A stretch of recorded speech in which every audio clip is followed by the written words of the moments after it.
আজকে যে প্রকল্পগুলি আমরা উদ্বোধন করলাম, ৭২,০০০-এর বেশি লক্ষ্মীর ভান্ডার পাবেন, ৫০,০০০-এর বেশি সেলফ হেল্প গ্রুপ পাবেন, ৯,৮০০ বেশি ছাত্রছাত্রীকে শিক্ষাশ্রী স্কলারশিপ, ৪,৮০০ বেশি উপভোক্তাকে রূপশ্রী প্রকল্পে আমরা ২৫,০০০ টাকা করে দিই, সেটাও দেওয়া হবে, এবং ২,৫০০ বেশি উপভোক্তাকে বাংলার বাড়ি প্রকল্পে আর্থিক সাহায্য।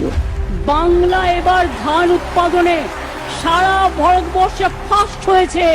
তাই মনে রাখবেন, কৃষক বন্ধুদের, ক্ষেত মজদুরদের আমি সবাইকে অভিনন্দন জানাই, এই মাটিকে আমি সম্মান জানাই। এই মাটি আমার সোনার মাটি, এ মাটি সোনার চেয়েও খাঁটি।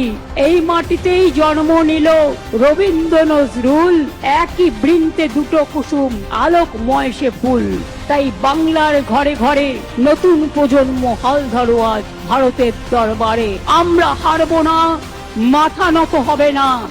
বাংলা চলবে নতুন করে, বাংলা গাইবে নতুন সুরে। জয় বাংলা।